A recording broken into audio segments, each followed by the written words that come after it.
లేటెస్ట్గా వస్తా ఉన్నా.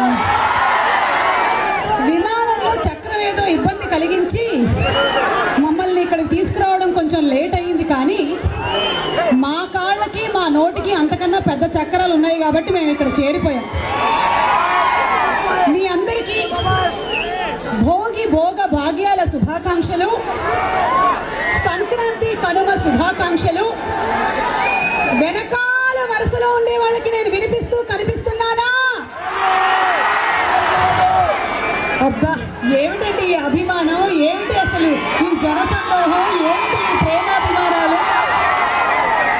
నేను వీళ్ళందరూ హేమచంద్ర శ్రవణ భార్గవి కోసం వచ్చారేమో అనుకున్నాను. సింహ గారు కూడా వారి కోసం కూడా వచ్చారా? అయితే ఓకే. ముందుగా నేను లేటుగా వచ్చినందుకు క్షమాపణ కోరుకుంటూ, అయినా సరే మీరందరూ ఇంత ఓపికగా ఎదురు చూస్తున్నందుకు మీ అందరికీ ధన్యవాదాలు తెలియజెప్తూ, కోన ప్రభాకర్ రావు గారు ఆయన నిజంగానే ఒక స్ఫూర్తిదాత. నాటక రంగం, సినిమా రంగం, క్రీడా రంగం, రాజకీయ రంగం, ఏ రంగంలో అయినా సరే బహుముఖ ప్రజ్ఞాశాలిగా తన ఉనికిని చాటి ఎంతో మందికి ఆదర్శప్రాయాలుగా నిలిచినటువంటి శ్రీ కోన ప్రభాకర్ రావు గారిని తలుచుకుంటూ ఇవాల్టి ఈ కార్యక్రమాన్ని నేను ప్రారంభిస్తున్నాను. రాజకీయ దురంధరుడుగా, 3 సార్లు శాసనసభ్యుడిగా, ఫైనాన్స్ మినిస్టర్గా, పాండిచేరి, సిక్కిం, మహారాష్ట్ర గవర్నర్గా అఖండ కీర్తిని ఆర్జించినటువంటి ఆయన LLB పట్టా పుచ్చుకున్నా సరే ఆ తర్వాత ఆయనకి కళల మీద కానీ క్రీడా రంగం మీద కానీ ఉండేటువంటి మమకారంతో రాజకీయాల్లో ఉన్నప్పటికీ కూడా వారు కళలకి, కళాకారులకు వారి వంతు సేవా కార్యక్రమాలను చేస్తూనే వచ్చారు.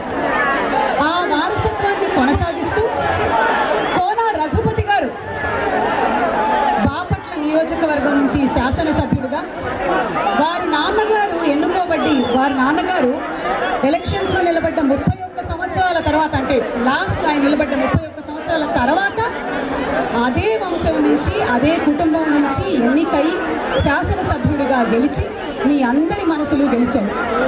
వారి నాన్నగారి వారసత్వాన్ని కొనసాగిస్తూ నాటక పరిషత్తులను నిర్వహిస్తూ క్రీడా రంగానికి సంబంధించి స్కూల్స్కి కావాల్సిన మెటీరియల్స్ని సరఫరా చేస్తూ, అలాగే పేదవాళ్ళకి టాయిలెట్స్ నిర్మిస్తూ ఎన్నో అద్భుతమైనటువంటి కార్యక్రమాలను చేపడుతూ వస్తూనే ఉన్నారు. ఇందులో భాగంగానే మనుషులందరూ కలిసిమెలిసి ఉండాలి, అందరి మతం ఒకటే అని నమ్మిన శ్రీ కోన ప్రభాకర్ గారి ఆశయాన్ని ముందుకు తీసుకువెళ్తూ క్రైస్తవుల పండుగ క్రిస్మస్, ముస్లింల పండుగ రంజాన్, అలాగే హిందువులకి సంక్రాంతి సంబరాలని సమానంగా అందరూ పాల్పంచుకునేలాగా చేసి బాపట్లలోనే ప్రతి సంవత్సరం ఇలాంటి కార్యక్రమాలను నిర్వహిస్తూ కనుల పండుగగా ఇక్కడికి వచ్చిన వాళ్ళందరూ ఇంత క్రమశిక్షణతో కూర్చొని ఉన్నారు అంటే ఇది ఎన్ని సంవత్సరాల క్రితం కోన ప్రభాకర్ రావు గారు వేసినటువంటి పునాదులు అర్థమవుతుంది. వారిని పూర్తిగా స్మరిస్తూ కోటి గారి పాట ఏదైనా అందుకుంటే బాగుంటుందేమో అని, నా పాట ఎలాగో వినేశారండి, ఇంకా నా పాట ఏమైనా మీరు వినాలనుకుంటున్నారా? ఇలా వీళ్ళందరూ చేశారు. లవ్లీ బాపట్ల అందరికి ఏంటిది, ఓ మై గాడ్, ఒక జన ప్రపంచంగా ఉంది. సో అందరికీ నూతన సంవత్సర శుభాకాంక్షలు, అలాగే భోగి, సంక్రాంతి, కనుమ శుభాకాంక్షలు. నాకెంతో చక్కటి అవకాశం మీ అందరి ముందు ఈరోజు వచ్చే అవకాశం నాకు కల్పించారు ఎమ్మెల్యే రఘుపతి గారు. Like and subscribe Eagle Media Works.